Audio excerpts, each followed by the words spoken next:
Regent has gone through a lot of changes over the course of the release patch to now, in terms of the game changing and also the cards changing. Regent started out as a small deck looping infinite style character. And when I say that, I don't necessarily mean truly infinite, but playing the same turn over and over. That is much harder to do on the current version of this game. You now have more expensive removes. We have less target exhaust, or like weirder target exhaust, I should say, that's not so acceleration focused and more just about making cards. We had alignment nerf, we had glow nerf, and really that's enough to make it so the game needs to change. You can't just walk into every store and remove, and so that style of deck gets a lot worse. Regent now has to rely on more fair gameplay, sort of similar to Clad, where you actually need to build a value pile of cards. We had a bunch of buffs to forge cards, a bunch of buffs to creation cards. You can still do looping decks, they just come together less often. Removes are not as reliable, they don't necessarily always happen every run. There's a huge change in how we play Regent now, and I think it was time to update this list since this was definitely the first list that I made throughout the game, and my opinions have changed a lot. So let's go ahead and get into it. First up, we have alignment. 0 energy, 3 stars, gain 2 energy. So on release patch, this was 2 stars and was very easy to loop with a star generator like Glow that makes 2 stars, and then you could play it every Glow play. Now that doesn't happen. When I have the upgrade even, 3 energy, right? I'm basically getting 1 energy per star I put into this. On top of having removes be less common now, we just have a harder time drawing a lot of cards while also making stars, just because of glow nerf. Alignment has definitely fallen a bit. I already didn't have it in a super high tier, and I think now it's probably just going to stay into B tier. This is one of those cards that if you have excess stars and excess draw is obviously very strong. I think you will know when this is going to be good. If you are picking it speculatively, I think that is probably just incorrect now. It might even be C tier. We might have to bump it down a bit. This kind of card gets so much better when you can reliably loop it and combo it with other cards, and we're just not doing that as much anymore. I think we're more focused now on having a star economy rather than an energy economy, because a lot of the star cards are just 0 energy, right? And that's true from release patch as well, but we'll get into that further down the line. Okay, Arsenal, 1 energy power. Whenever you create a card, gain 1 strength. This upgrades to innate, which is pretty solid. This was in D tier last time, and I don't think it's in D tier anymore. They definitely changed how this card works. And now it's much easier, say with like Crash Landing or Big Bang or Charge or any of the cards that you're kind of adding to the deck anyways, to go in. It's not necessarily a card I'm speculating on. Like if I have nothing that works with it, I really don't want to pick it up. But it can be output solved for bosses, and Regent now more than before has to, again, sort of similarly to Clad, solve bosses in a more fair way than you were before. There are better ways to do it, so I don't think this card is ultra premium, but it's definitely better than D tier. I'm going to throw this into C for now. It's definitely like top of C, and I can see myself picking it. Regent is also kind of weird because you sort of have 2 decision trees that you get into. You get into like mostly star payoff stuff and like mostly creation synergies, it feels like now, with some sprinkles of things in between. In one of those sort of archetypes or decision trees, I feel like Arsenal's a lot stronger. It's very obvious that it's a creation one. And in the other one, when you're sort of skipping a lot of these creation cards because you want to keep the deck smaller, that this card's not very good. So it is situational. I think situationally this thing is A or B, and most runs it's probably going to be C or D tier. Think about where you are in that sort of decision space and pick this when it's good, basically. I don't want to speculate on this. Don't add this before you have something that makes it good. Okay, next up we have Astral Pulse. 0 energy, 3 stars, deal 14 damage to all enemies. It upgrades to 18, which is also a crazy, crazy upgrade. I like this card a lot on release, and I think it's just gone up significantly over time. We're throwing this straight into S tier. Astral Pulse is one of those cards now that if you see it inside of Act 1, it sort of allows you to just skip every other card because it kills every fight on its own. Regent, really more than any other character, is the draw order character. You need to draw star generation before star payoff, or you need to be able to generate enough stars to make up for like the 3 starting stars that you use on turn 1. Like I can draw Astral Pulse turn 1, but then I need to draw my star generation cards before like the rest of the cards that cost stuff. So this 3-star benchmark is really critical to not go over. Anything over 3 stars is a lot harder to justify because it requires more working pieces and a more functional deck. Astral Pulse doesn't need it at all. And I think that's a really important concept that Zeknar talks a lot about in his Regent guide, which it's a written guide, not a video guide, but I can link that. You sort of need to think about making certain cards in your deck curses for a fight so you can play the important ones. Like if you're in Frog Parasite, maybe you don't want to play Falling Star because you need to make sure that when you draw Astral Pulse, you can play it. And so that's a really common micro mistake that people are making on this character. And it's really important when you add something like Astral Pulse to really think about, do I want to play this or do I want to play Falling Star? Because you might not be able to play them both in the same deck cycle. And it's usually more important to add the star payoffs before it is to add the star generation. So this sort of opens the ability to start clicking the star generation cards. This is one of the premium payoffs. Really, really, really, really important. Love Astral Pulse. Next up, we have Beat into Shape. 1 energy, deal 5 damage, forge 5. Forge an additional 5 for every other time you've hit the enemy this turn. Forge has had a big glow up on this current patch. You can solve short fights by playing your Astral Pulse. Forge is what you're adding to kill long fights. However, I think this card is not really a premium way to do that. It kind of tries to combine this, like, I'm going to be good in a short fight, like by dealing 5 damage, and then adds this also Forge effect on to try and solve long fights. It just is not what I want to be doing. If I'm in a long fight, I want to be blocking and forging or doing some other effect other than doing a little bit of chip damage. Like, I don't want to play this in hallways. I just want to play it in bosses. Beat into Shape for me is just super, super awkward. I think this is just going into like bottom of C tier. It's not never. It's a desperation pick to kill a boss, but there's way better premium options. And again, the fact that it's rare, I talk about this a lot, makes it harder to justify getting into the deck since it's often against other rare cards, and we're just going to end up docking some points for that reason. Next up, Begone. Choose a card in your hand to transform into Minion Strike. Minion Strike says 0 energy, deal 6 damage, draw 1 card, exhaust. This is slightly different from what this card was before. This now basically says exhaust a card in your hand and self-cycle, draw the next card. This interacts really nicely with removing statuses from your deck, and also for thinning your deck down in a long fight to sort of scale in a boss. Regent has a lot of ways to target, exhaust, remove cards, and this is one of the premium options. As a common card, I think the first copy sort of just gets in the deck. It's not bad in hallways, and it's not bad in boss fights either. It's just like sort of just an all-around good card. I'm going to go ahead and put this into A tier.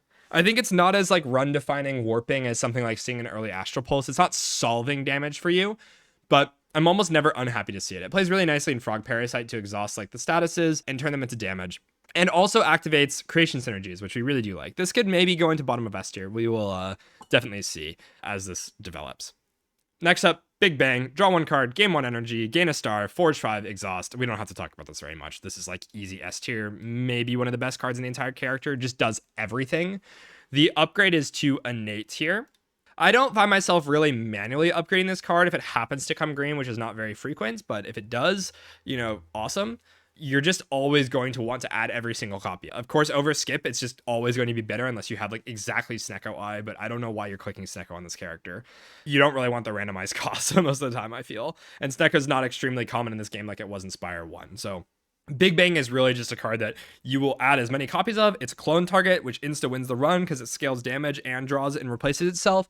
So you're just never going to be unhappy to add this. It just adds so much consistency to your deck. Like, ridiculous, ridiculous card in contention for best card on the character. Next up, we have Black Hole. 1 energy power. Whenever you spend or gain stars, deal 3 damage to all enemies. The upgrade goes to 4, which is really significant. I think it's not as premium as something like Astral Pulse, obviously, for solving AoE fights. But this can be really good for Vantham in particular, which Regent also has a little bit of struggles against.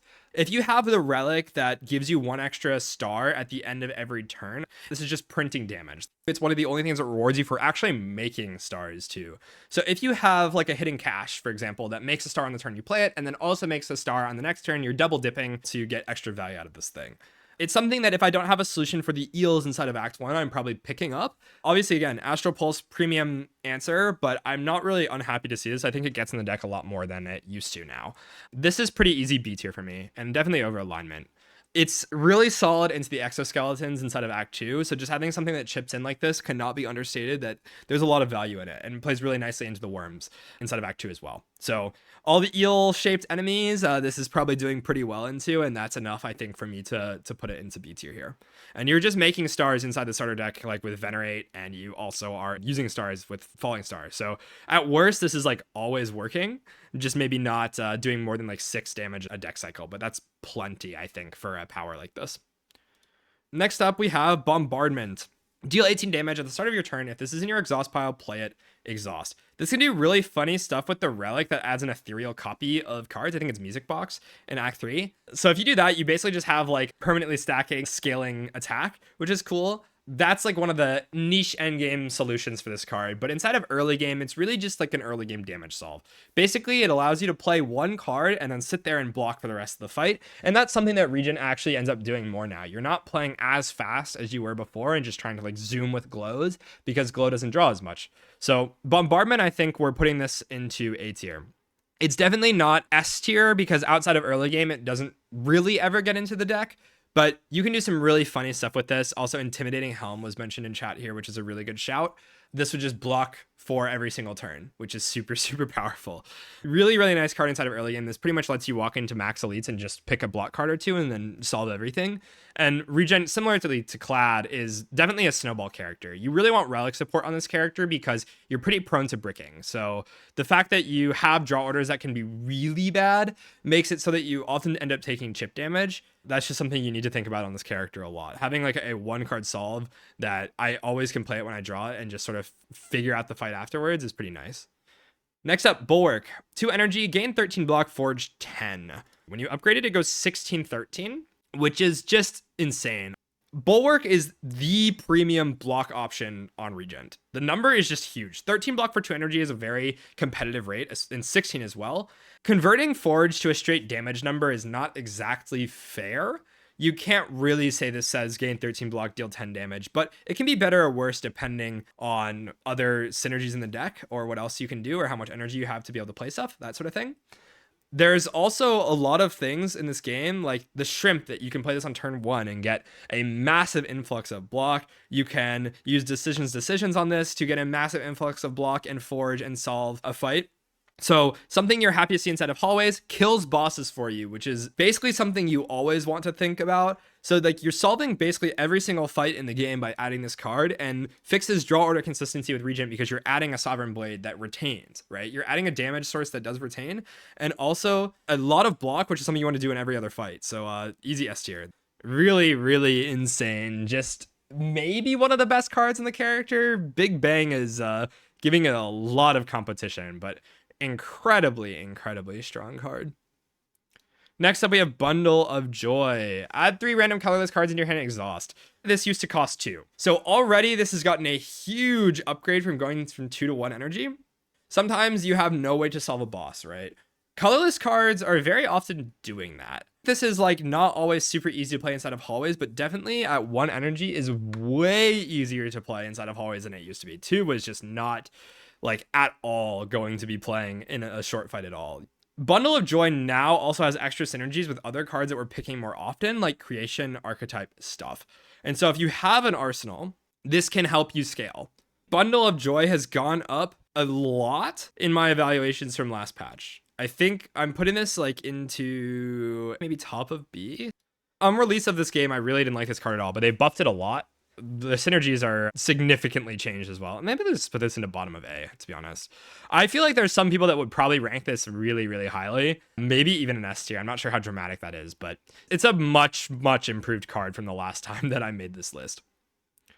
Next up, Celestial Might. Deal 6 damage 3 times for 2 energy. The upgrade goes to 4. This was changed. This upgrade used to just be a damage increase to 8. What this can do is it can open enchants that are better when you hit multiple times. So like Sharp, for example, the Momentum enchantment. They're pretty rare, but when they do happen, this is a really big high roll to actually have.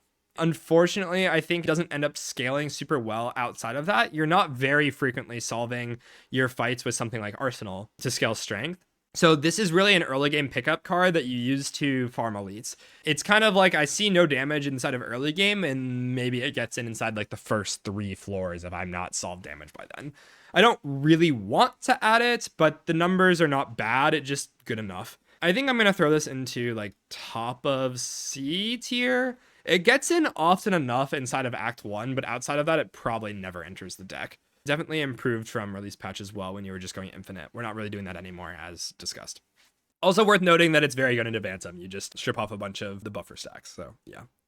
Next up, Charge. 1 energy, choose 2 cards in your draw pile to transform into Minion Dive Bombs. Minion Dive Bomb has changed from the original version. They now read 0 energy, deal 13 damage, exhaust. The upgrade turns them into Minion Dive Bomb Plus, which goes from 13 to 16 damage. This is essentially 1 energy, deal 26, and upgrades to 32.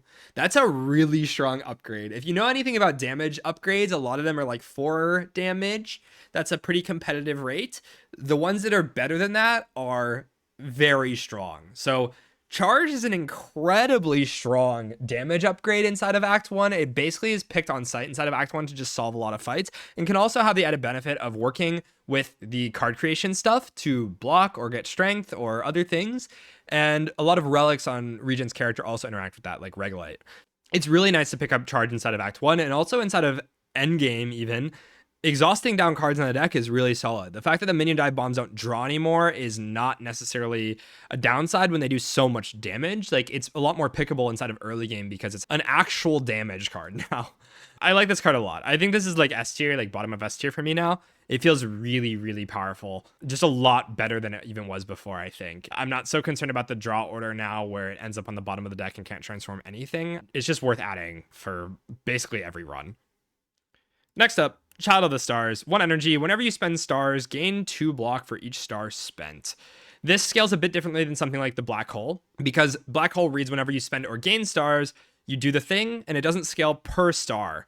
Child of the Stars is scaling per star spent and upgrades to 3, which is incredibly powerful.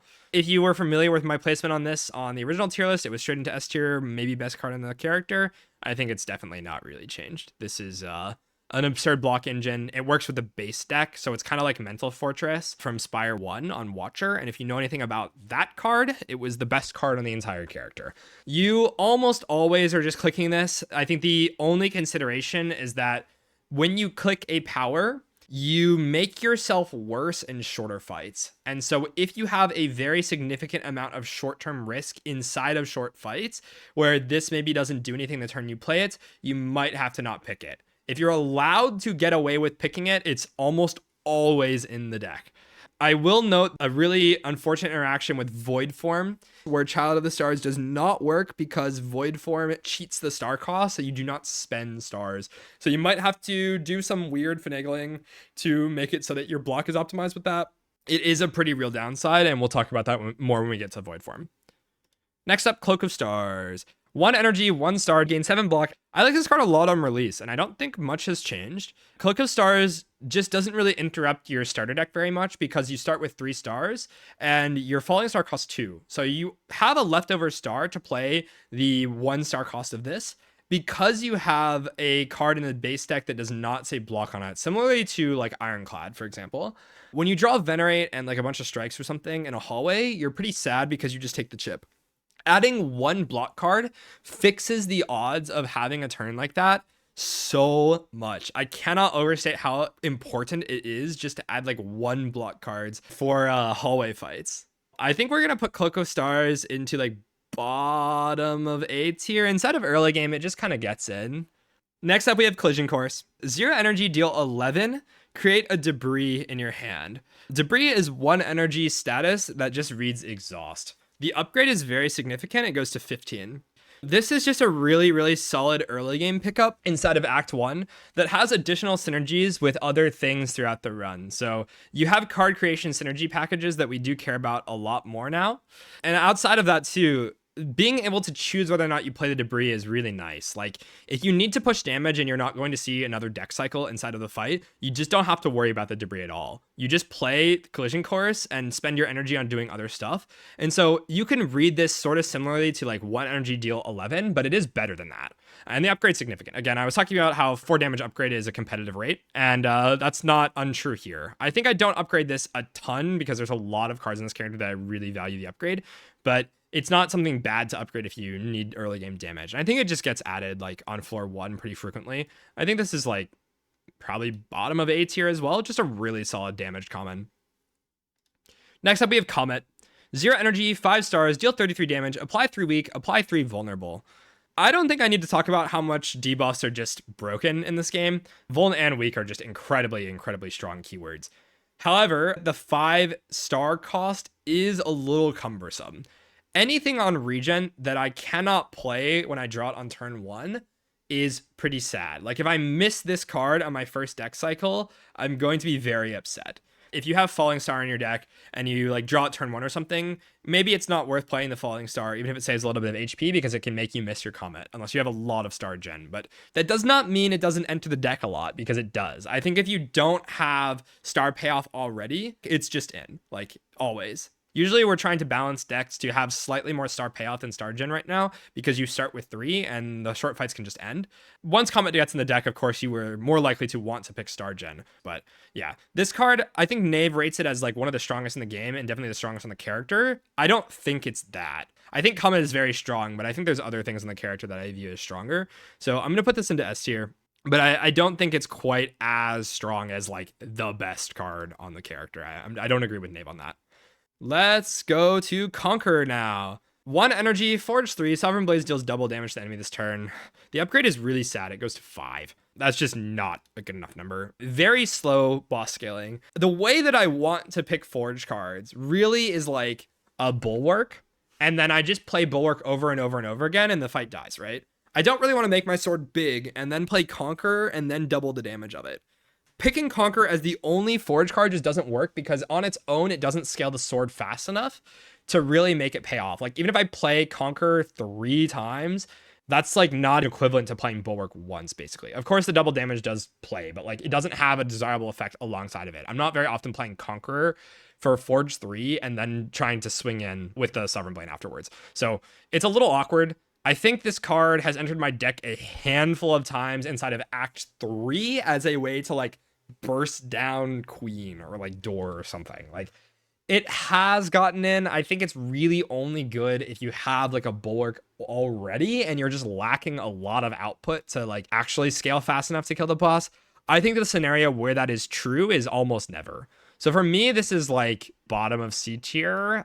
I think Regent in general probably doesn't have a lot of truly unpickable cards anymore. This character is just a little bit overstated. They basically just buffed him like 3 times in a row. All the packages sort of work now. I feel bad putting this in D because it does enter the deck sometimes, but maybe we have to add it. I could definitely see this being in D for sure, but it's not so terrible in the situations where it feels good. It's just that those situations are not very common. Convergence. 1 energy next turn, gain energy and 1 star, retain your hand this turn. This upgrades to 2 stars. I was already super high on this card on release patch. Nothing has changed. This is like one of the best star generating cards in the entire class because Glow is nerfed slightly. The star gain effect is not to be misunderstood here. I think a lot of people just see the retain keyword and think that that's where all the power comes from, but it's really a combination of all these things of having just a really good turn, right? If you like draw your star payoff card before you draw star gen, 1, you really want star gen, so you're getting that, but you're also retaining it to hold it for when you actually do draw into the star generation as well. So it's kind of doing everything that the character wants. You're so draw order reliant on this character, and it's just so insanely good. Like, yeah, this card is absurd. I just pick the first copy basically always, like, unless it's up against like some really broken stuff, but Convergence, do not underestimate how important retain is on this character. I mean, all characters love retain, but this character especially likes retain. Just nuts card. Plays so well even inside of Act 1. You might think that it's just a 1 energy do nothing card, but even short fights, it's really, really solid. Next up, we have Cosmic Indifference. I think the Glow nerf happened, and that was the main reason why I started playing with this card a lot. I really wanted to test it because Headbutt on Ironclad is a pretty positive card in a lot of situations. And so I was thinking maybe with the draw order reliance that Cosmic Indifference could do something. Unfortunately, I think Cosmic Indifference is something I never want to draw into. I'd rather just keep the deck smaller and sort of loop and just draw into my other stuff, or just exhaust cards away to tighten the deck up. Like, I think there's other ways that Regent has to change draw orders and to make the deck more consistent rather than adding something like this. It doesn't really scale well into the end game, and the block number is not big enough to really want to just pick it up to block hallways. So unfortunately, I don't find myself really adding this very often. I'm going to put it into like C tier, top of C tier, and I might move alignment down. We'll talk about that more, I think. But yeah, Cosmic Difference feels pretty bad to me. I've played with it a lot. I was really just picking it inside of Act 1 for like 10 runs or something right after the glow nerf, and it just never felt good to me. Maybe that'll change. I feel like I play with it enough now to like form a pretty solid opinion on this, and it just doesn't feel very good. Next up, we have Crash Landing. 1 energy, deal 21 damage to all enemies, fill your hand with debris. On release patch, I didn't love this thing. In short fights, it's obviously incredibly powerful, but I think now, with all the card generation synergies going up in evaluation, that this gets way stronger. Like, it's going to end a lot of fights, and also can be played in bosses now, too. Like, you can use this to literally scale or block for 1,000,000 with Pillar of Creation. And so Crash Landing, to me, now is just one of those cards that, like, kind of enters the deck. It just opens up a lot and is not such a downside that I can't play around it. A lot of fights will just end within the deck cycle, and if you're not redrawing into the debris, there's literally no downside. So if you are in a short fight, this is ending the fight fast enough that you just don't care about the downside, and sometimes the downside becomes an upside and opens a lot of stuff. So yeah, Crash Landing to me is like bottom of S, maybe top of A or something. Pretty big jump here. Definitely not as infinite pilled on this patch as I was on release patch. And that's a large reason why this gets a lot better. Because a lot of ways my deck was winning on release patch was kind of just like doing small deck infinite stuff. And that requires actually looping stuff, right?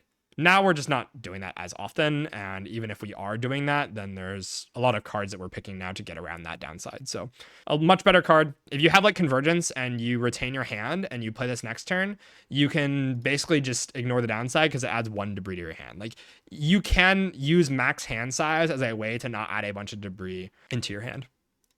Okay, Crescent Spear. 1 energy, 1 star, deal 6 damage, deal 2 additional damage for all your cards that have a star cost. If you watched my short on this, I had like a rant on stream about this card. It's just a really confusing card. Complete bait, basically. The damage number inside of early game, and that's what people are saying that they pick it for, is not big. If you're picking this on like floor 1 or whatever, it's dealing 10 damage, right? You have your starting card that counts, Falling Star, and then you have Crescent Spear. So it's 1 energy, 1 star, deal 10.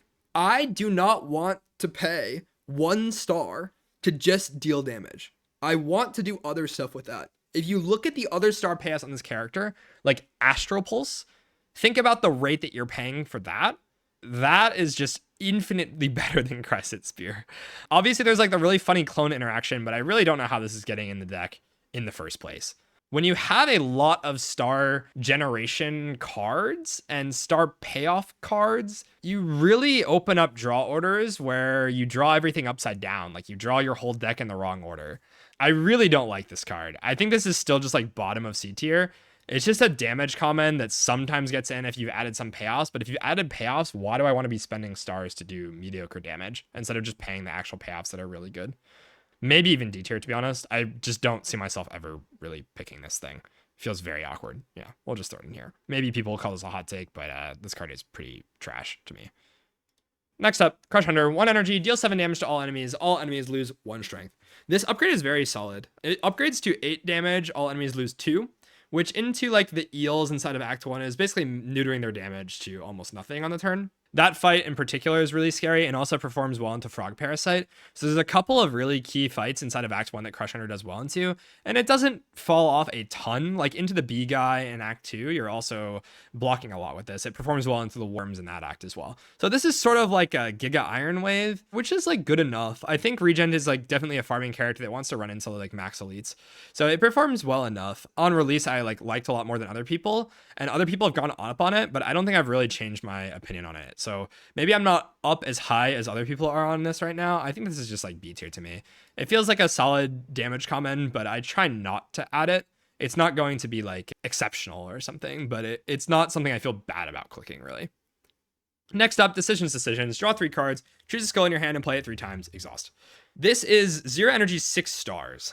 So what I said before about a lot of star payoffs being clunky on turn 1, this is definitely one of them. Unless your Venerate's upgraded, there's not a lot of draw orders unless you added a lot of Star Gen into your deck where this is playing the first time you see it. That in and of itself is making it a lot worse. Obviously, it's really strong with the shrimp. So if you can imbue this, crazy card. And also plays nicely with other decisions. So if you get decisions and you get another one after that, you can use the first one into the second one. So they get better with other copies of themselves. But I really think that if something is not playable on turn 1 on this character, that I like it less. There's obviously the Boss Relic upgrade where you have 6 stars on turn 1, or you have something like the Sealed Throne where you just like have stars all the time and then this is just gonna play. Or you need to high roll in some boss to have like giga output. Like you can land this on Bulwark in a long fight and it's going to do stuff. Like in a long fight, this is just going to be good because if you brick on the first turn cycle and you redraw it, you can just save stars for it. But you do need to think about your star economy and what this is preventing you from playing to actually do that. It has really high ceilings and can sort of cheese fights on its own. I think it has a place. It's just not something I'm like adding without thinking about, basically. I know a lot of people rate this as like S tier. I am not one of those people. I think we're going to put this into top of B. It's just a solid card, but it's not something that blindly gets added to the deck very often. You have to make some real considerations about whether or not it's going to be like completely unplayable in all of your fights upcoming. Inside of Act 1, it's definitely doing that more frequently than you might want it to. Okay, Devastate. 1 energy, 4 stars, deal 30 damage. And it upgrades to 40 damage. So I played with it a fair bit inside of really early Spire too. Like first day just to test it out. Ultra Desperation, the number is just big on it. But again, it has this problem of not being able to be played on turn 1 unless you high roll something. You have to draw your star generation before. So Devastate, if it costed 3 stars, would just get in the deck a lot more for me, I think, because the number is so big and you upgrade it and just kind of like kill a fight. It can just like one-shot an eel or whatever instead of Act 1, which is something. But I think for now, this card is just almost never getting added to my deck anymore. I'm going to put this in like bottom of C tier. It's an early game desperation pick. That's where a lot of C tier is. It's just like, if you have absolutely no damage and you're looking to like kill something in a long fight, it can do it. Like in the deer or whatever, if you need to just push damage somehow and you just see nothing, you can do it. If for some reason you have like extra star gen, which you really shouldn't before you see star payoff, unless you exactly have like Convergence. That's like the one card I think that you can really open, or maybe a Big Bang or something. Like unless you see the really broken stuff, this is probably not needed. And if you have the really broken stuff, there's probably some other way that you're able to scale damage and not need to pick this like mega damage card. Good from attack pot, good from like splash or something, but yeah, not really it for me. Next up, Dying Star, 1 energy, 3 stars, ethereal, deal 9 damage to all enemies lose 9 strength this turn. This damage number is not that significant. The real thing is the 9 strength loss. This is kind of like playing Dark Shackles on all the enemies. I know a lot of people on release really like this card. I think I've gone down on it a lot. I don't think very often that I'm going to justify adding Dying Star to the deck when it costs 3 stars and an energy. Like, I don't hate it. If you need block, you can just sort of pick it. But the damage is not the consideration at all. It's really just like, do I need the block? Void Form card, super solid because it blocks and deal damage. I think we just put this into B tier, top of B. It does have the upside of in a fight where you don't want to play it, it is ethereal, so it just goes away.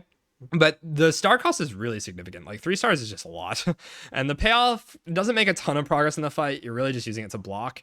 If you have excess star gen, sure. But it's not doing something like Comet where the Comet's just sort of ending the fight. Or Crash Landing is ending the fight. And inside of a boss, you can loop this. Like against Queen, really, really solid. This is like neutering all of Queen's damage basically entirely. So into that fight in particular, that's a huge consideration. And in Test Subject also, it's a huge consideration. So towards the end of the game, it gets better. I think early game, it's harder to pick up because oftentimes you just can't play it. And that's the real consideration with a lot of star cards on this list is like, they're competing with every other star card more than regular cards that without star cost do, right? Like when you play 1 star card, your ability to play the other star cards just goes down. And so you can't just add every single star card. If you have like 2-3 star cards already, like this definitely doesn't get in. And because it's a rare, that's usually when you're seeing it, is when you have like some other star payoffs at the end of Act 1 or whatever, and it gets pretty hard to add. Okay. Foregone Conclusions. 1 energy, next turn, put 2 cards from your draw pile into your hand. Upgraded, this says 3 cards. This is a card I really liked on day 1 before I really think I understood what Regent was doing in a lot of fights. Regent's energy economy is very tight. Just your resource economy in general, like you need to play star generating cards, and almost all the star generated cards cost energy.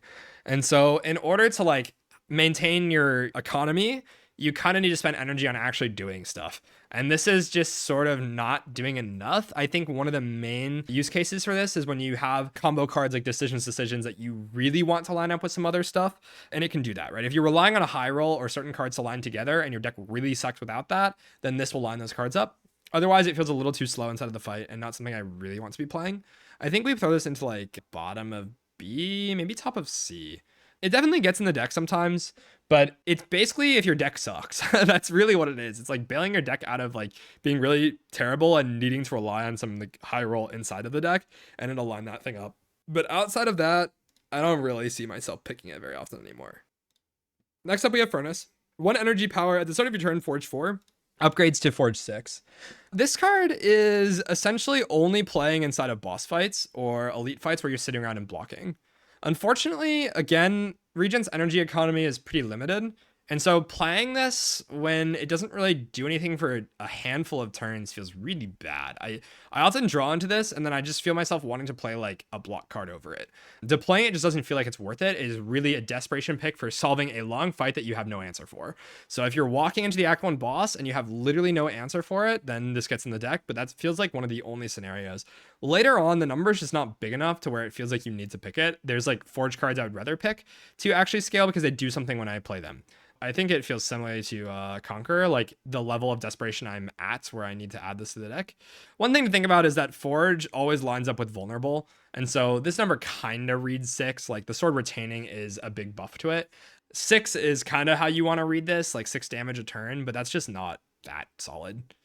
Next up, Gamma Blast. 0 energy, 3 stars, deal 13 damage, apply 2 weak, apply 2 vuln. The upgrade is very solid and goes to 18. So if I do pick this, I feel like if you're playing at 4 damage, you probably want to upgrade it. If you're just picking it to have debuffs, then that's a thing on its own. 0 energy, 3 stars is a good rate for a bunch of debuffs and a decent amount of damage. It is not an exceptional amount of damage, but it is not nothing either. However, I think there is one card in particular that sort of makes Gamma Blast evaluation goes down, because if you really want to just have debuffs, there's a common card to do it. And that card gets in the deck every time now. And so Gamma Blast, oftentimes I find myself not wanting to pick it because I'm holding out for like an Astral Pulse or something, and I have other ways to add debuffs. So I think it's not S tier. I had it in S tier on the release patch, but I think we're going to put this into A tier. It feels sort of similar to Dying Star. I think it gets in probably more inside of Act 1 than Dying Star does. You can also think about this as not being able to play Falling Star for the most part. And so it kind of reads like 1 weak, 1 vuln. I don't think it's nearly as strong as I thought it was in the release patch just because of that, and understanding the star economy a little bit better. It's difficult to play, and when you do play it, it feels hard to play like your Astral Pulse or something afterwards, which is something you need to consider. And often Venerate can be like your first upgrade inside of Act 1 to play these like 2 cards back to back or something. Creates some weird draw orders, and I don't really love it as much as I used to.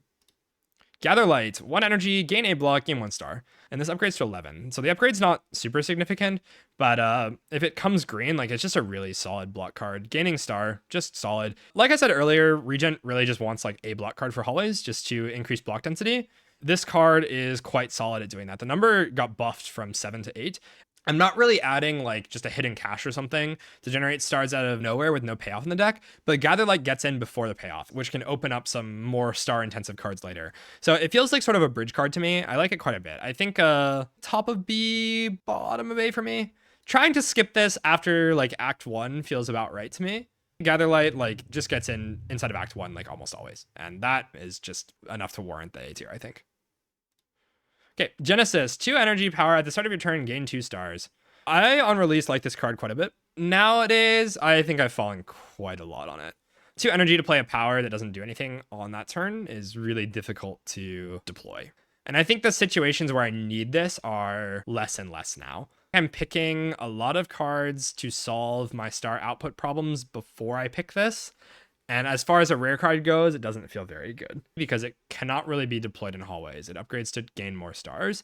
And oftentimes I'm just not adding all the star payoffs before when I can't actually play them, right? And so my deck doesn't often end up needing this. I think we'll put this in like top of C. The fact it's a rare is bumping it down. I don't think the effect is necessarily that bad, but it's really difficult to play. It feels like very desperate pick to fix a bad deck, or also just like have enough output and long fights to be able to play your star cards whenever you see them and like keep permavuln on the enemy when you have like a Gamma Blast or Comet or something. It just feels hard to justify. In a boss fight, you can play it, but other than that, never really doing it. Glimmer, 1 energy, draw 3 cards, put 1 card from your hand on top of your draw pile. Obviously 3 cards is a lot, and it upgrades to 4. It's really hard to want to pick this sort of effect on Regent for me right now, because again, the energy is so tight. Like, I want to be generating stars so that I can play my star costs, and so drawing is very frequently not something I really want to do, and it doesn't come stapled with another effect. The notable thing that this works with, and these cards just get in the deck now, is Kingly Kick, Kingly Punch. If those are in the deck, then Glimmer like shoots up in evaluation a lot, and it probably just gets added even early game. It can work in the end game to do some stuff, but oftentimes there's better ways to get draw. And so I think for me, Glimmer is like B tier. Kingly Kick, Kingly Punch got huge buffs on this patch, and we'll talk about that very soon. We'll address that more when we get there. Okay, Glitterstream. 2 energy, gain 11 block, next turn gain 5 block. This upgrade is very powerful, so it goes to 13 and 7. If you have like Fernell Lens or something, or the Pale Relic that doubles your block on the first card you play every 2 turns, this doubles both numbers. And so Dex works on both of these instances of block, and that's quite strong. This got buffed from the release patch, which I wasn't really sure why. Like, they just made the numbers really massive. Inside of Act 1, I think I just slammed this on sight. It's kind of just bad Bulwark, yeah. Again, it's fixing a lot of your early consistency problems with block, and feels like a worthwhile rate to actually pay for. I don't think it's like exceptional or anything, but it's better than people probably give it credit for. So we're going to put this in like top of B. I think I like Gatherlight more than it. At least for now, the star generation feels like it scales better into late game. But there's runs where I had like a Void Form and I picked like 3 Glitterstreams, and that was my block for the end game. Like, if you don't have the premium block solutions, you can sort of chain these together, and something like Void Form obviously makes it a lot better. Really solid, just a big chunky card, good versus the Deer Boss as mentioned in chat. Just quite nice. Next up, Glow. 1 energy, gain 1 star, draw 1 card, next turn draw 1 card, and upgrades to gain 2 stars. This was like the most run defining card, I think, inside of the release patch. You see it the most often, and it warps your deck when you do, and I don't think a whole lot has changed now. Glow is just an exceptional card. When it got nerfed initially, I tried skipping it for a while just to see how it'd feel, and then I just started picking it again, and everything just felt so much better. This is kind of the premium star generation, and alongside like Gatherlight and Convergence are the star generation cards that I feel like get in the deck before I have payoff. Most of the other ones don't. Like, again, Hidden Cache is the one I'm going to keep referencing here, but they just don't really get in the deck before. This opens up a lot and is a really premium upgrade. Doubling the effect of the gain stars is really strong. So I think Glow now, still easy S tier. I just think this thing is really a core engine piece for Regent.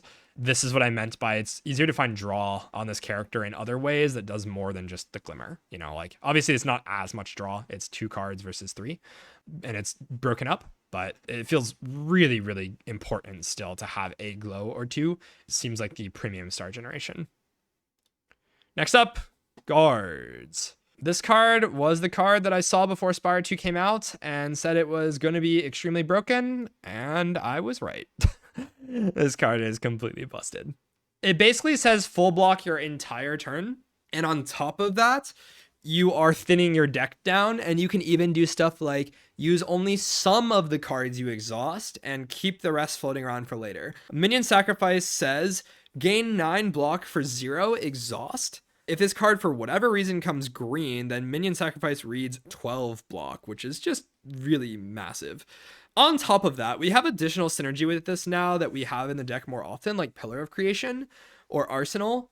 And now that we have that, the output of this card just goes up even more than it was before. Guard's just kind of a ridiculous card. This is like so comparable to something like Impervious on Clad, but just 8,000 times better. I don't understand why Impervious exists when this card is just like absolutely disgustingly absurd. Just not okay. It's clicked on sight. I don't think there's like really very many situations where I don't take it. Next up, we have Guiding Star. 1 energy, 2 stars, deal 12 damage, draw 2. The upgrade's quite solid, goes to 13 and draw 3. Paying stars to draw cards is not often what I want to be doing because I'm often trying to draw into my premium star payoffs like Astral Pulse. So Guiding Star just doesn't feel nearly as good. I think I, on release patch, was picking this like kind of every time. As I've picked less and less cards and just started tightening up the star economy on the character, it doesn't enter the deck as often. Guiding Star to me feels pretty situational. Maybe we throw it in like bottom of B. It feels like it's a little bit better than this like chunk of cards here, but doesn't enter super frequently. If you have Void Form, great card. But again, Void Form is just making any card that says draw on it like really, really good. Heavenly Drill. X cost, deal 8 damage X times, double X if it's 4 or more. This upgrades to 10 damage X times. Do you have a way to consistently have 4 energy? And if so, then the card is pretty alright. It's just a lot of output. Like inside of Act 1, this is a card that can get in and sort of just solve the act for me. When you have alignments or you have energy from like a boss relic or something, the drill can become really, really interesting. You can very frequently have this thing do like 150, 200 damage. But outside of those pop-off runs, it's not really getting in the deck. There's just, again, a reason why I want to be skipping a lot of cards in this character, and it's just not exacerbate the draw order issues that the character really has very frequently. Very, very situational. Chemex is a big one, but you kind of need to pick this to open Chemex, it feels like. Feels like sort of top of C tier to me. It's Act 1 mostly. It has niche situations where it like pops off and does a lot, but just not insane compared to something like Eradicate on Necro or something. That card's just much better in the context of the character and as well as the numbers and the effect. Okay, Hegemony. 2 energy, deal 15 damage, next turn gain 2 energy. The upgrade is 18 damage and 3 energy. I feel like this card is kind of awkward. It doesn't feel like it gets picked because the damage number is big. It really should be picked for the next turn energy thing. So again, like the drill or whatever, but oftentimes I just find myself not wanting this thing. Like it's desperate damage if you have literally nothing else. And for that reason, I think we just put it into C. Like if you compare it to Celestial Might, pretty similar, right? Except Celestial Might has like a really high ceiling with some enchants and stuff. Just doesn't feel super good. Next up, Heirloom Hammer. 2 energy, deal 20 damage, choose a colored card in your hand and add a copy of that card into your hand. Creation synergies make this a little bit better, but I don't think that's saying much. This card's just pretty shit. For me, this is pretty easy D tier. If the idea is to like clone the sword, then you can't play this with a sword the same turn. And how often do I want to have 2 swords anyways? Doesn't feel like it's very often. If you have card generation stuff, oftentimes you want the energy that you're going to be spending on this to actually play the cards. Like if you have like a bundle of joy and then you play Heirloom Hammer or something to copy, don't I want to just like play my Shockwave out of the bundle? I don't know. It's very weird to me. Okay, Hidden Cache. 1 energy, gain 1 star, next turn gain 3. This upgrade goes to 4 stars. One of the biggest burst star generators. Like in terms of stars per energy rate, this is one of the better ones. However, I don't think that this is getting in speculatively. I'm not like adding this on floor 1 just because it opens up like star payoffs. I kind of need to like have a desperate need for stars. And so that comes after I have stars in the deck already, which definitely docks it.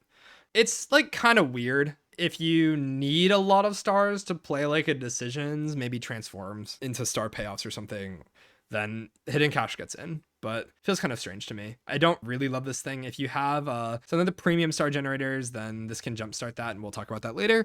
But it feels like one of the more desperate ones when glow is on the character.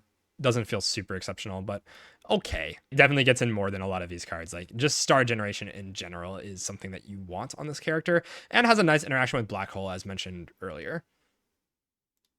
I Am Invincible. 1 energy, gain 10 block. At the end of your turn, if this is on top of your draw pile, play it.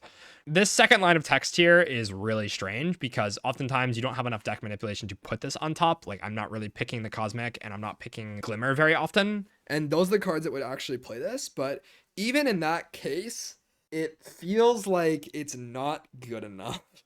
It's sort of like energy cheat for 10 block, but that payoff for like the hoops you have to jump through is just like not good enough. If you see this like floor 2 or something, it's just like a good enough block card, but it's not really a thing I'm building around or like an engine piece at all. Just not really comparable to a lot of the other rare cards that are doing a lot. I think C tier is pretty fair for this. It feels similar to like Cosmic levels, but the thing is that this is a rare card, so it's competing against some other stuff that's very important. Okay, Kingly Kick. 4 energy, deal 27 damage. Whenever you draw this card, reduces cost by 1. The upgrade on this is mega. It is 35 damage, so 8 damage upgrade. This card, again, as talked about, is like one of the reasons why Glimmer gets in the deck. And I think having a big chunky damage card like this is pretty important. Even though it reads 4 energy, this is something that will read 3 when you first draw it. And then if you have any way to put it back on top, dealing 35 for 2 is very big.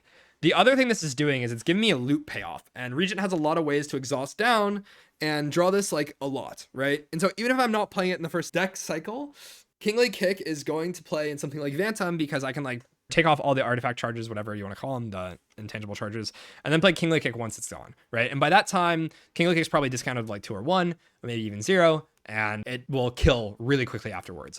The other thing is like having a big number like this helps to kill eels, helps just like burst down enemies that are really problematic. And the fact that you have 0 energy Vuln in your kit in multiple different ways and like a lot of cards, and this doesn't cost stars, means that you can play your 0 cost Vuln into Kingly Kick and it deals like 50. That is a really strong interaction. The number is just so big on it to actually burst down an enemy that this feels like a card I just click inside of Act 1 now. Pretty easy A tier for me now.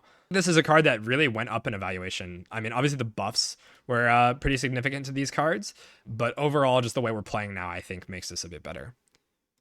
Next up, Kingly Punch. So pretty similar. This number got buffed a lot, but this card is obviously not discounting energy. It's just making the damage number go up.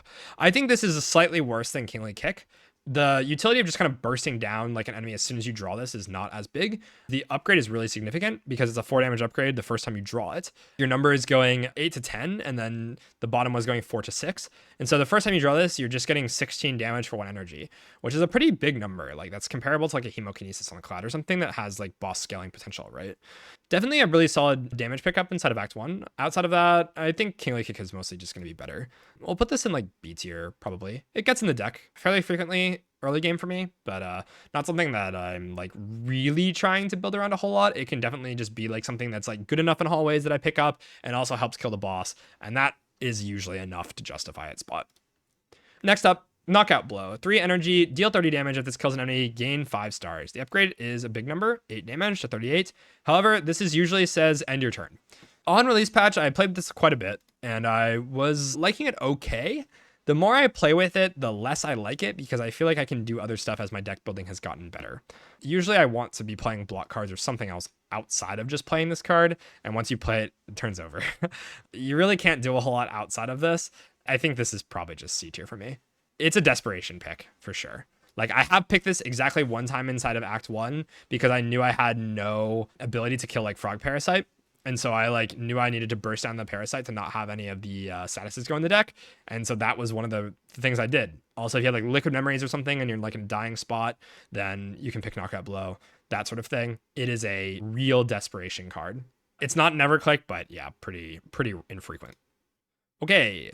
Know Thy Place. 0 energy, apply 1 weak, apply 1 vulnerable, exhaust. This upgrades to not exhaust, which is actually significant on this character. Inside of early game, you may not need to upgrade Know Thy Place because the fights are ending fast enough that you don't need to loop this. Know Thy Place, you can sort of just say is like your starter card that you don't have to pay stars for. And this is why I think my evaluation of Gamma Blast has gone down a little bit because this for me is just S tier. This card, 1 being a common, just gets in. And debuffs are incredibly powerful. You can upgrade it and cycle it in endgame, and you just don't have to pay stars for your debuffs, and then you can pay stars to do damage, which is really strong. Really powerful card that I'm a big fan of now. I like this a lot on day 1. It's only gone up. Next up, we have Lunar Blast. 0 energy, deal 4 damage for each skill already played this turn. There are better ways to get these kind of like scaling attacks, like Radiate, for example, which we'll get to. This feels like incredibly bad version of that. Like, how often are you really playing a ton of skills? Frequently, this can kind of be like 8 damage for 0, but is draw order reliance. And I think there's just way better ways to get that sort of effect on this character. One of the things that's important, again, on Regent is the draw order consistency is really big. Any card you're adding needs to have a real function or purpose, or you're just bricking your actual good cards from working. And so you may think, oh, like 0 energy, not that big of a deal. But when you draw your star payoff before your star generation, you're gonna not feel that way, right? I think this is one of those things that unless you're experienced in like a deck builder like this, you may not see the invisible like downside of this because you just don't realize your draw orders are getting worse and worse, right? But this character really rewards good deck building, I think, more than the other ones. It's one of the more difficult characters to pilot, I would say. So yeah, this is like boom, C tier, probably almost maybe D tier, but just very rarely gets in. It can probably be around this like desperation pick levels. Next up, Make It So. 0 energy, deal 6 damage. Every 3 skills you play in your turn, put this into your hand. It does not care where it is. It will pull out of your deck before you even draw it, and then you don't have to draw it again because you just keep playing it every turn. This upgrades to 9, which is significant based on how often you play this card. I think the most important thing to discuss here is the fact that this cheats Exhaust. If you are in the Doormaker and you play this, and you play 3 skills after, it comes back to your hand. The downside to this, really, again, is that you draw it before you can play 3 skills and pull it out of your draw pile, and then when that happens, it's a low impact draw. And so as your deck building gets better and better, I think the card gets worse and worse. But this is like a combo with ninja relics like Shuriken and Kunai, Fan, whatever, and some other things like Daughter, the doll that blocks when you play attacks. Like, it gets better with these kinds of things. I do like this card a lot more than I think I liked it on release patch. I didn't really like it because it felt like a Watcher card that, like Flurry, for example. It feels very similar to Flurry with the upside that you can like pull it out of your draw pile when you play skills. So later on into the run also feels less impactful or less important to add. Instead of early game, just completely incredibly strong. I think we're going to put this like A tier. I like this card decently enough. I don't think it's like S tier completely broken. I think there's some players that feel that way. But to me, this card is not quite on that level just because of the draw consistency problems. But it is still very, very strong. It just requires a little bit of stuff to make like be truly broken for sure. And I will mention that I had a run where I went infinite in the door by using Particle Wall that had been made to cost 0 stars. And I would just play Particle Wall and Make It So, and the door died. So 2-card infinite, basically, with a potion. But there's some weird stuff like that. There's some very funny things that this card can do. Don't overrate it. It is pretty solid, but it's not like the most busted thing ever. Next up, Manifest Authority. 1 energy, gain 7 block, add 1 random colorless card into your hand. So we talked a little bit about the creation cards on this character now being a bit better than they were before, and I think that's no difference here. The upgrade on this is extremely strong. It goes to 8 block and adds a random upgraded colorless card into your hand. That difference is very significant. If you've played with Splash, I think you probably realize how good upgrading a card in combat is. And Manifest Authority is pretty much doing that. This is like a way to just like kill a long fight, and also has an effect that you're willing to play in hallways and kind of gamble on. And even if it bricks, it's not going to be bad. I can't really gamble on, let's say, a Stoke in a hallway where if I draw no block, I take 1,000,000. I know it's an Ironclad card, but that's the first thing that came to mind. Manifest Authority is sort of just like a consolation prize of blocking while also trying to high roll. And that feels very good to me. So Manifest Authority, really solid early block card, probably just A tier for me. Feels like a Gather Light, just a little bit different flavor, and works with some of the creation packages. Pretty solid card. Okay, Meteor Shower. This is the ancient only card that is completely broken. This is your Falling Star upgrade. The upgrade is absurd, 21 damage to all, so like a Giga Astral Pulse that costs 0 and 2 stars, and then applies 2 weak and vulnerable, which is essentially just Shockwave. This is another reason why I think Gamma Blast is a little bit worse, because this will invalidate Gamma Blast's entire existence. Obviously, it's an ancient card, so it's bound to be broken, but yeah, this thing is so insanely busted. I am factoring in the fact that you have to give up your ancient bonus to get this thing, okay? The card is just that strong. It is like something that you loop because the number payoff is so big, like 21 is just mega. The debuffs are really, really important. Never fall off, literally. It's just insane. Okay, next up, Monarch's Gaze. 3 energy power. Whenever you attack an enemy, it loses 1 strength this turn. The upgrade makes this 2 cost, which is a good upgrade, but unfortunately the card is just really bad. This effect is just not desirable enough to actually do anything. You're not blocking enough for playing this, and the turn you play it, you're obviously just going to be taking a huge hit. So whatever amount of HP this would save by playing it, you're probably better off just playing a block card on the turn that you're trying to get it down, and that's going to be better. This is like easy D tier. I've played with this card a handful of times. I've like tried it when it's up against Skip, and it just feels awful every time. I can just never justify playing it. It's like impossible to play, and the payoff's just not worth it. Next up, Monologue. 0 energy. Whenever you play a card this turn, gain 1 strike this turn. The upgrade goes to Retain, which makes it a lot better. However, this card's really weird. The problem with this is that there's just better ways to get strength that's permanent on this character, or better ways to deal damage. Like, this kind of needs to play with something like a Radiate, and then I'm adding Radiate alongside Monologue along needing to draw my Star Gen on the same turn. Do you see the problem? We need like this magical, mythical fairyland to line up, and it just feels awful. I'm going to put this in D tier. Maybe it's a bit better than that. It might be like C, like very speculative, but I have not really found a purpose for this yet. Just feels so bad to play for me. Okay, Neutron Aegis. 1 energy, 5 stars, gain 8 plating power. The upgrade's pretty solid, goes to 11. This is a lot of block. And so when you get it from a potion, like a power pot, it feels pretty good. When you don't get it from power pot, it feels like absolute garbage. This is probably going in C tier. I think there's like ways that you can like cheat this out, and maybe it's gonna be good, but it just looks so bad. 5 stars is so hard to play. If this had 3 stars, sick. Even then, I'm not sure it's like the most busted thing ever, but yeah, it needs to be free basically. And maybe a Void Form card. But I think if you have Void Form, there's a lot of ways to be blocking in a better way than this. If it was 8 block every turn for the rest of the fight, maybe a lot better, but yeah, like still not that great. Better than some of these absolutely unpickable garbage things, but yeah, kind of just not happening very often for me. Next up, Orbit. 2 energy power. Every 4 energy you spend, gain 1 energy. So if you're at 3 base energy, you can think about this as a little bit less than an energy a turn. So it's pretty similar to a power that just says gain 1 energy a turn with a little bit of extra control, right? You can have turns where you play Orbit or you have multiple orbits and you like stack it up so that on the next turn, you'll be able to proc your orbit 1 time, then proc your orbit a 2nd time and get 2 energy on a turn and have a really explosive good turn. Orbit's cool in that way. I think this is a lot better than I initially thought it was, and the upgrade's very strong. It goes to 1 energy. So this card kind of needs to be upgraded to be playable. Outside of that, feels kind of bad, but it is something I'll speculate on a decent amount if I feel like I have brick carrying potential. I think it's just one of those long-term fight output things, so I'm going to put it into A tier. Definitely a lot better than I initially ranked it. It's just good in exactly a handful of situations, but those situations are the hard fights, right? The long fights, like the elites and the bosses that you really need this energy output for. So it is solving like a really core problem for Regent, and Regent does pretty okay into hallways after cards are added just because you have 3 stars at the start of combat. When you need to have an engine to like regen those stars and like make an engine actually last throughout a fight, Regent tends to struggle a little bit more. So this is helping in those sorts of fights, and it kind of can convert into stars because it lets you play star gen cards easier.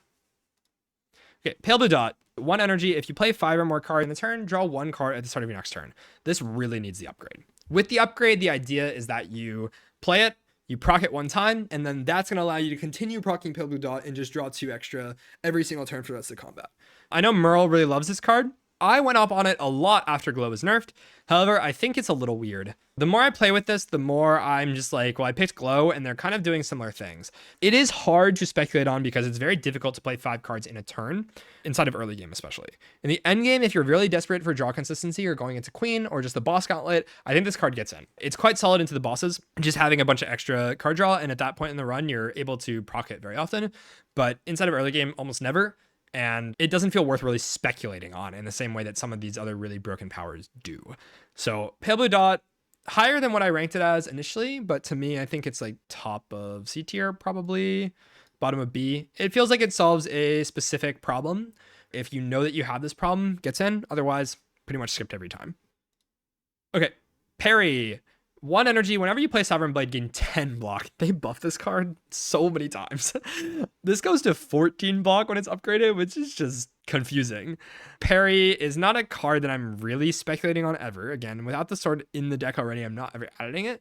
But the number is big enough now that I can sort of justify it, which is crazy. The numbers are just way too big on like all these cards. Like it's not an exceptional card in the context of the whole character's kit, but it's just like kind of disgusting. This is much more pickable than it was before. I think this falls into C tier alongside these other powers that solve a very particular problem. Again, not something that I'm speculating on almost ever. Like, it's not good enough to build a run around where you don't have the thing that already makes it good in the deck. But when it is already good, it's getting clicked pretty much. So I think I'm docking it for that. C does not mean bad. Again, I'm going to reiterate this. People look at tier lists and then think that C means bad. That's not what it is. It just means that the card is highly situational.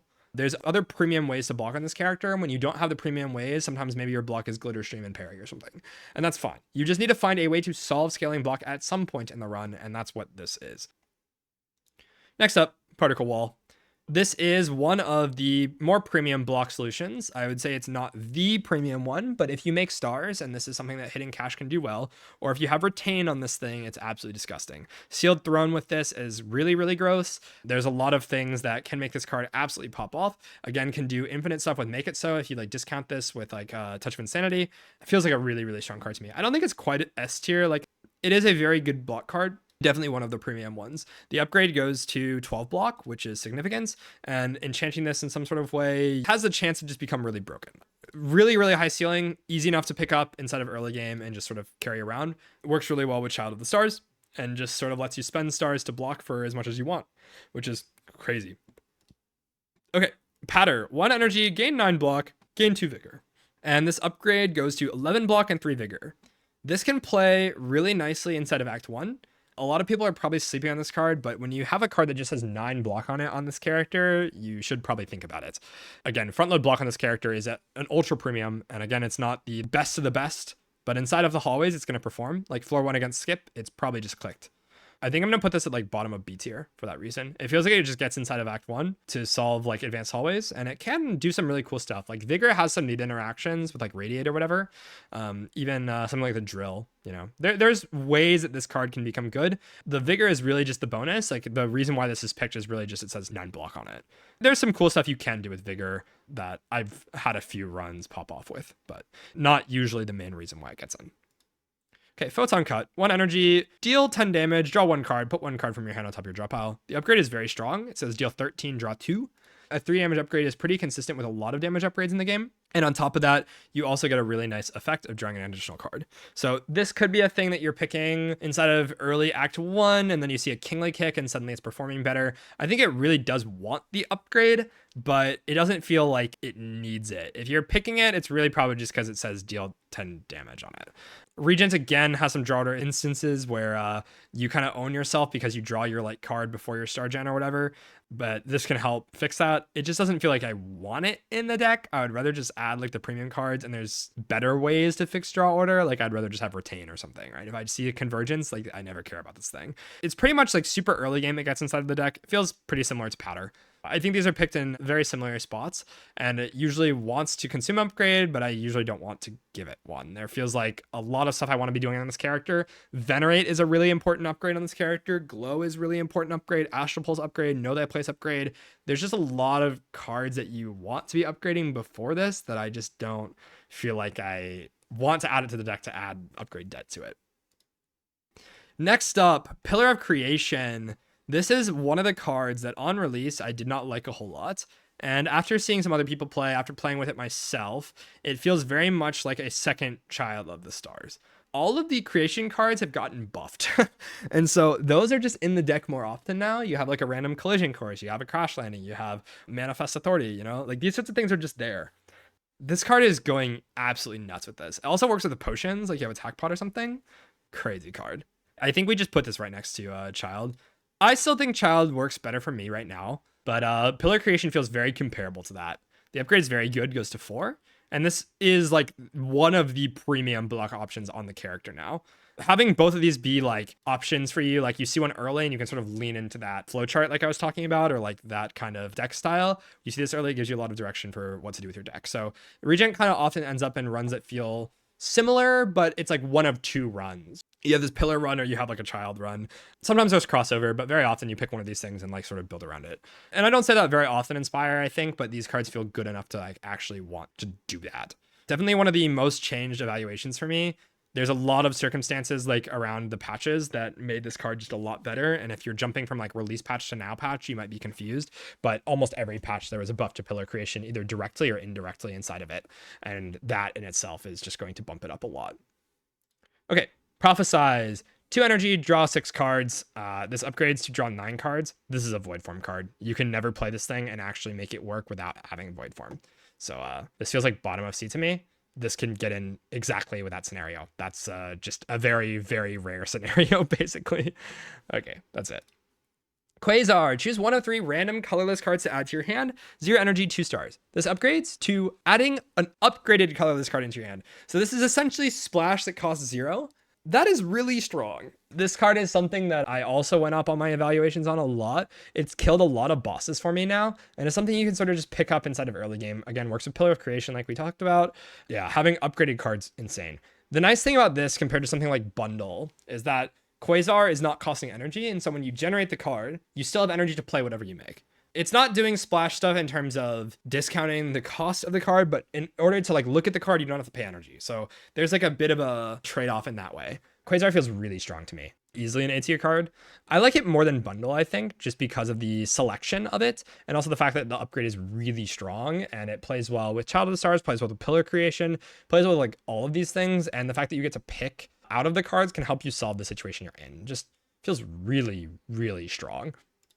Next up, Radiate. This is like one of the most fun cards in the entire character. It says 0 energy, deal 3 damage to all enemies for each star gained this turn. When I first started playing, I didn't realize this would work on turn 1 from your starter relic. So if you draw this on turn 1, it just does 9 damage. Upgraded, it goes to 4, which doesn't usually feel that needed, but if you have like a miniature cannon, this is one of the cards that gets really good, and that's the relic that increases the amount of damage from upgraded attacks, and this would be a 7 damage card. It's 0 energy, and you're gonna be wanting to generate stars anyways, and Venerate's in the starting deck. So Radiate with Retain, really, really good. Radiate on turn 1, really, really good. Radiate with any sort of other star generation in the deck, really, really good. Really fun, and also just pretty solid. I think Radiate I'm just putting into A tier now. It's just an AoE option. Doesn't feel as good as Astral Pulse because the number is just not as consistent. It doesn't do the thing as often, but I really like this card. Really, really fun and plays really nicely with a lot of the enchantments in the game. So the high roll potential is really there and just gets stronger as the run goes on, as your deck gets better and better. So can really consistently be an endgame damage solution, and plays well with Vigor, which this character just randomly gets now from clicking Patter. Really just nice to have. Okay, Refined Blade, 1 energy, Forge 9, next turn gain 1 energy.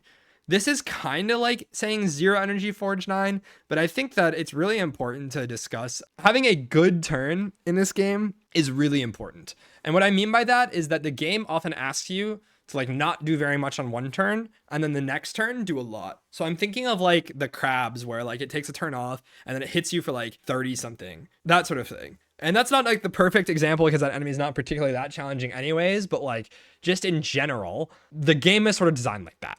Having a card that lets you convert energy one turn to the next turn is pretty solid already for that reason. Like you can identify your problematic turns and sort of store up for it. And also like Forge 9 is just a big number. This upgrades to 13. So in a boss fight where you often need these big turns to have good output, and also you really like the Forge effect, this is just like a really premium option for that.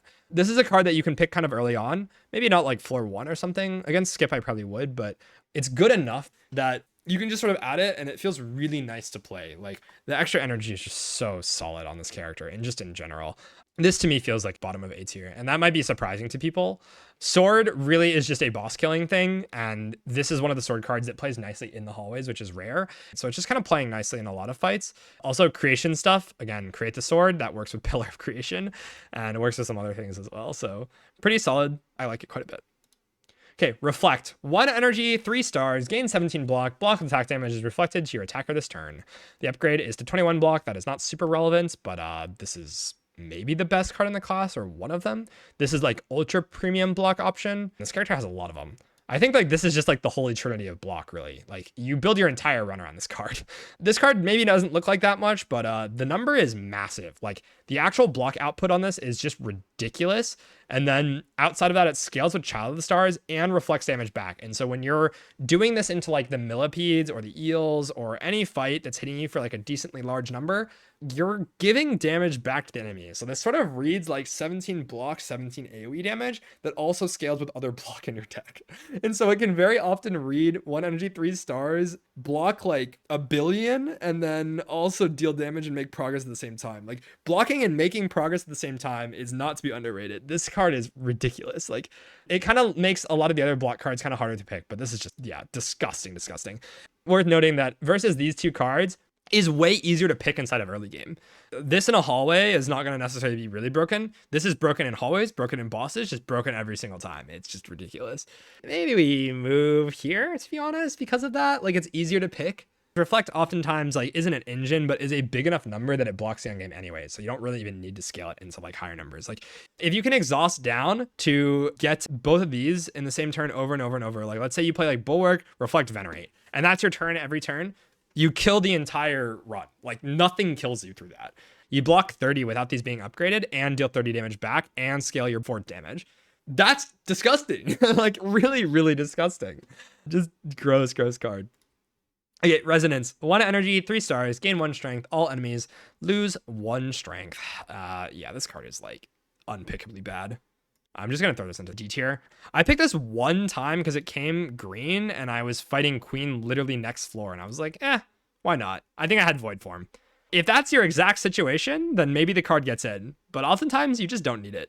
It's not enough output, and the star cost is really large. Like, if this was 0 energy, 3 stars, maybe we can talk. It's like desperation boss scaling to gain strength, and also neuters the bosses a bit, but it's really weird. Next up, we have Royal Gamble, which I think this is the best star generating card in the character. When you have a Child of the Stars and you play this, it procs Child for 5 stars. Well, that's gross. You basically are just blocking 15 at a minimum with that, and then with the upgrade, it's more. The upgrade fixes every single draw order problem on the character. It says retain on it. Like 0 energy, 5 stars, gain 9 is just free 4 stars, and it says retain. So you like can always play this. Disgusting upgrade. This is S tier to me now. Before, I was not considering the upgrade as heavily as I am now.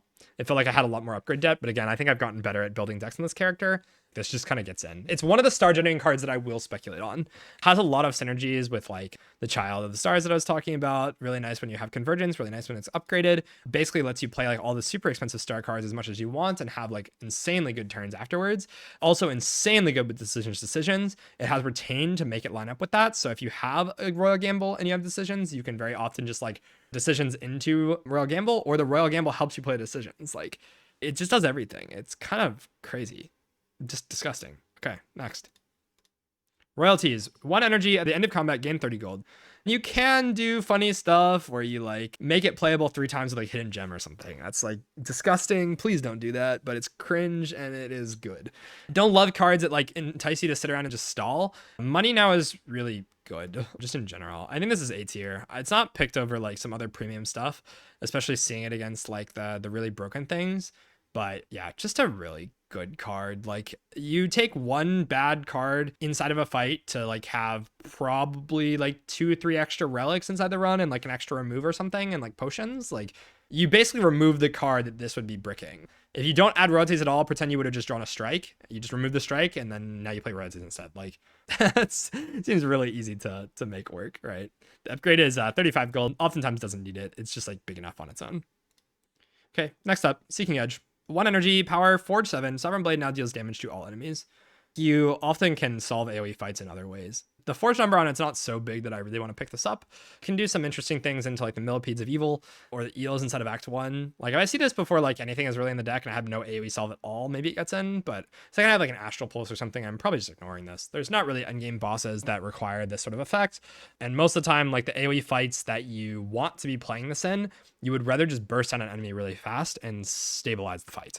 This card is not helping you stabilize an AoE fight. AoE fights are often stabilized by like killing an enemy. And this is a little too slow at doing this because you want to play your other Forge cards before you play this and then like go in, right? Or you play it and then you play other Forge cards, then you play your sword. So it's just not doing anything until you play your sword, and the sword's often not getting played until late into the fight. And that's the issue.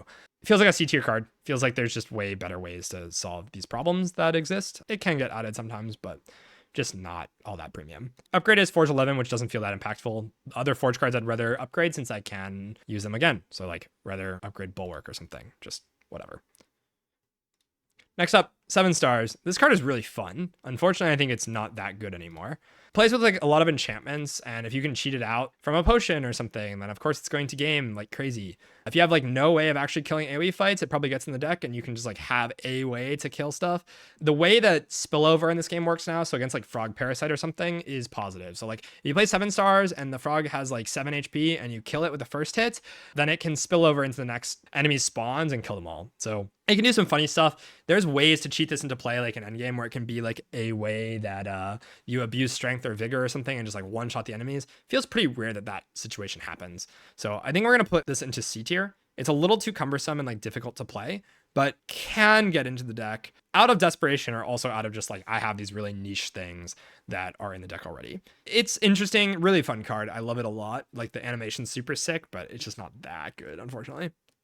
Okay, Shining Strike. 1 energy, deal 8 damage, gain 2 stars, put this card on top of your draw pile. On release, I like this more, but again, I think we've gotten better at building decks. Having a card that constantly bricks you by putting itself on top when you oftentimes don't add a million star payoffs and need this star creation doesn't feel very good. If you're super desperate, if you've added like an Astral Pulse and like maybe one of the other super premium star generation cards came along and you picked it up and you feel like you can't play them at all, and you're like walking to an elite, like I'm just conjuring some scenario where maybe you want to pick it.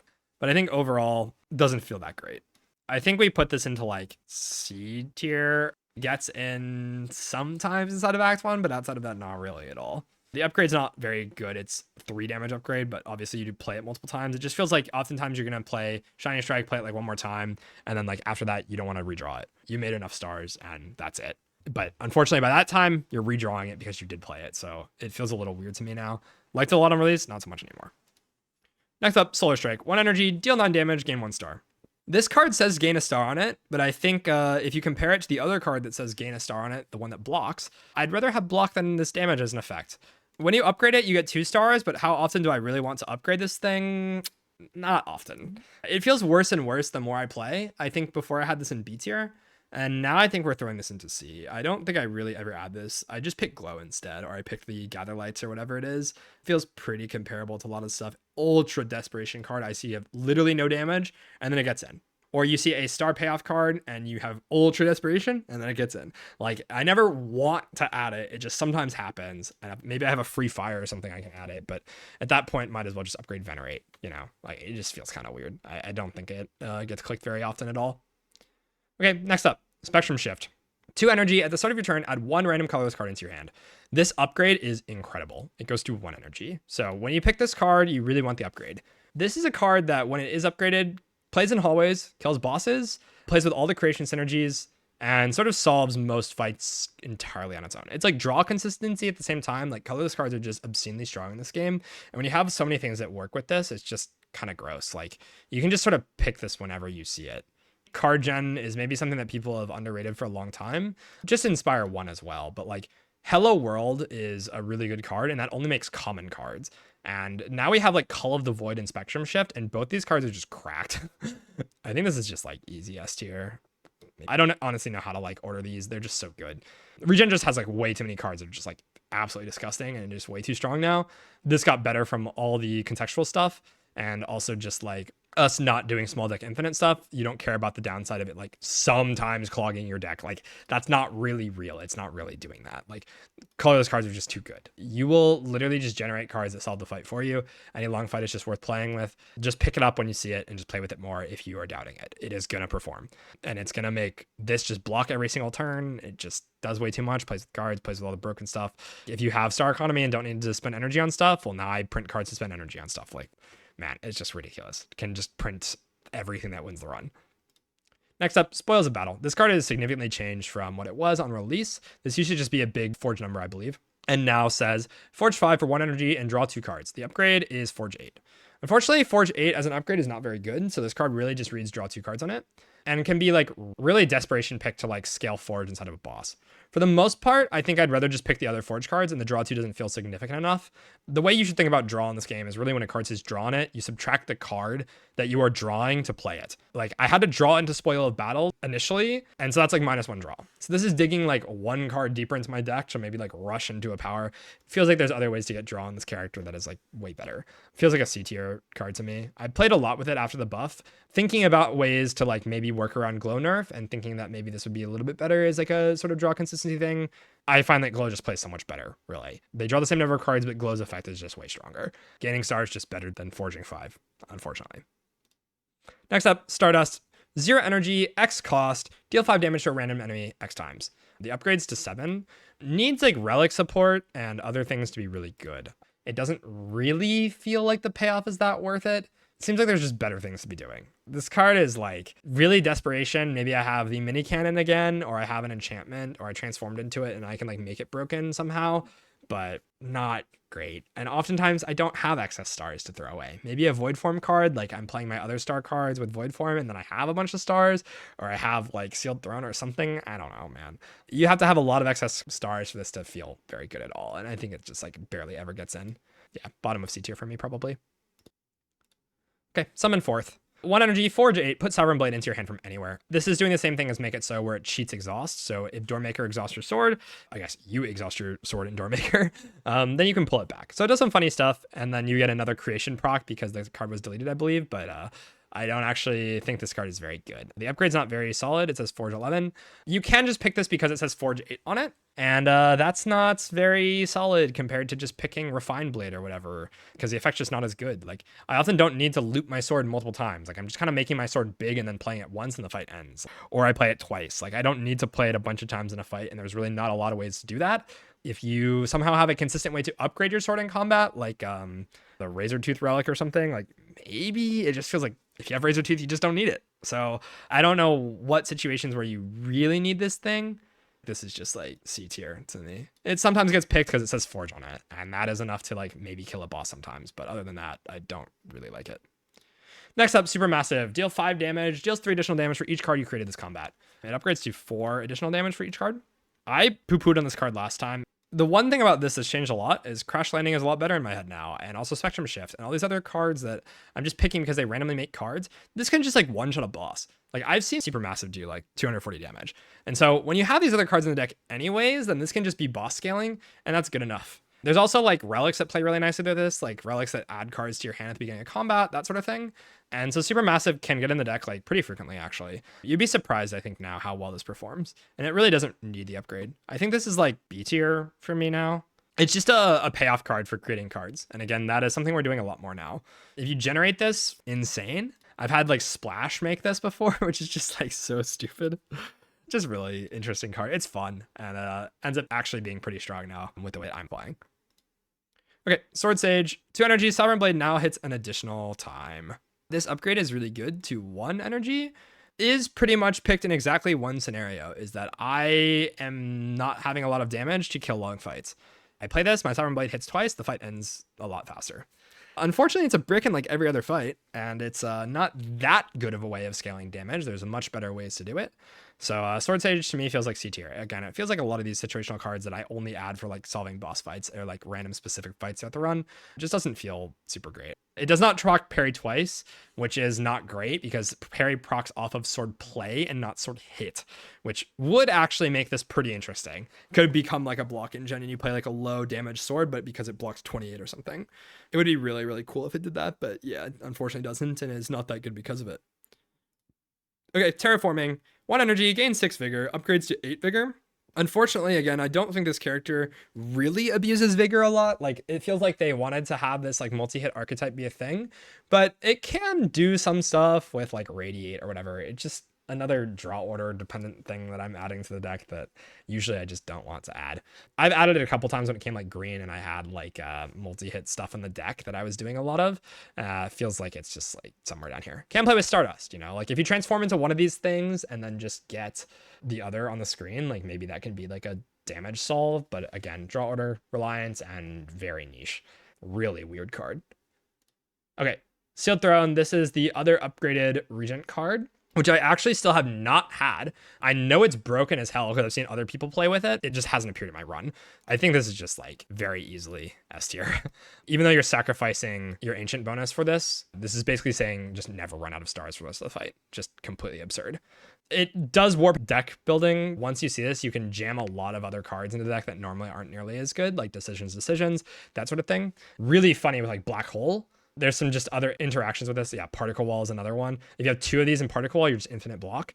And if you have like Black Hole with Particle Wall, bam, infinite. Like, just so dumb, man. It just does so much stupid stuff. I've seen enough of it to know that it's just completely absurd. Every time I've watched someone have it, it just looks ridiculous. Just broken. Next up, the Smith. 1 energy, 4 stars, Forge 30. This card doesn't always play in hallways because it has 4 star costs attached to it. However, it does not say the magical words exhaust on it, and so you can loop this. You can also do decisions into Smith and then forge for like 90, and if it's upgraded, you forge 120. That is like one-shotting almost every fight in the game with Vuln. And so this card is basically just like the Giga boss solve. I actually really like Smith now. I think I've gone up a lot on this card as like a way to just sort of murder a boss. Like, it feels so good. I kind of just pick first copy and then it just kills everything for the whole run. Now that we're not doing looping stuff, don't really care about adding this card and having it feel bad in certain fights. It just kills like a lot of the difficult fights immediately. If you can play it multiple times, just gross. Next up, Tyranny. 1 energy, at the start of your turn, draw 1 card and exhaust 1 card from your hand. On release, I think I confused it with Mittens or something and thought it was random exhaust. It is targeted. So I did make a correction on that like initial tier list, but I just wanted to reiterate this. The jump is not necessarily happening because of my evaluation shift, but because I misunderstood the card on the initial ranking. So this is a pretty good effect, and it upgrades to innate, which is quite solid. Draw consistency on this character is really solid just to line up your star paths with star gen, as discussed. And Tyranny is doing a great job of doing that. The downside of like exhausting a card is not really real, especially when you're adding all these cards that just like make random crap now. So I have like Spectrum Shift Tyranny. I literally like never have to worry about like quote unquote running out of cards, which wasn't really something that happened anyways. But like you can exhaust statuses out of your hand, you can exhaust your strikes, whatever, and just sort of draw through your deck. Now that removes are not as plentiful, you're not actually removing all your base cards. So like you're usually gonna have something you just want to lose anyways in the hand. So yeah, pretty solid card. I think this is like A tier for me. It's a little slow, and if I have some other draw engine, I don't really need it.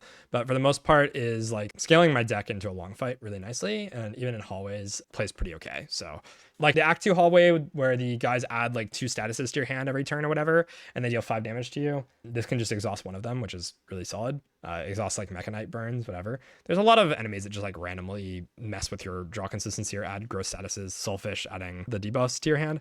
Beckon. It's pretty solid. I like this card a decent amount. It sort of just gets in. Probably just better than Pale Blue Dot in most situations. I think like it's Pale Blue Dot that sort of works unconditionally with like maybe sometimes a downside, but usually it's an upside. Okay. Void Form. Before I had this card in S tier, the more I play, the more I actually don't want it as much anymore, which is weird. You would think that this card is like busted broken, and it is really strong, but I think the way that I've been playing lately just doesn't like it as much as it did. I still think it's like A tier, but I had this as like one of the best cards on the entire character before, and I actually don't think it is anymore. It doesn't work with Child of the Stars, which is actually a real downside. You can play your like star generation card with Void Form instead of playing the star card. It's just like, it can be a little awkward and not actually all that strong. And again, it's like a card that just doesn't do anything the turn you play it. Obviously, like literally ends your turn. So it can let you like pick a bunch of stuff like Glitterstream Plus or something to like solve your block. It does bail a bad run out that doesn't have output. That alone is enough to still be considered a good card. Can make some certain stuff good, makes like Dying Star better, right? Makes 7 stars playable. Like if that's your engine, you can do that. Makes like Resonance playable. It makes a lot of the bad cards playable. So if your deck is bad or you haven't seen anything, it's just like slammed on sight, you know? But I think if your deck is like really good and it's up against something else, maybe you don't actually end up taking it. It bails out your bad decks basically. And that alone is enough to do stuff. It plays nice with Bundle, but yeah, I've gone down on it a bit. Maybe it's still S tier, but like bottom of S tier, I could see that. Not like best card in the class like I was sort of ranking it before. Like when I'm talking about this like dropping rankings thing, it doesn't necessarily mean that it's a bad card now, but I just like slightly gone down on it. Like a lot of these cards are just really, really good, like Bulwark or whatever. Next up, Rot and War. This is a weird card. 1 energy, deal 7 damage, forge 7. The upgrade is 9 and 9, which is really solid. Decent enough early game pickup because it's like an okay damage number in hallways, and then obviously in boss fights, like it's doing enough. But not ever a premium option. Like it's not Bulwark, it's not Kingly Punch or whatever that's like going to be a little bit better in those fights in like kind of all situations. It's just kind of strictly worse in those cards. It never feels like the forge option I want, but it's like the forge option I get sometimes. And so maybe like top of C. It's okay enough. It gets in the deck more than you might think, but it feels kind of whatever most of the time. Okay, that is it for cards, I believe. Regent has changed a lot since initial patch, and the way we play it is very different. This list just looks insanely different from what it was before, which I think might be surprising to some people, but is just kind of a testament to how interesting Spire can be and how much evaluations change over time. Thank you guys for watching. That's it for YouTube, and I'll see you guys later.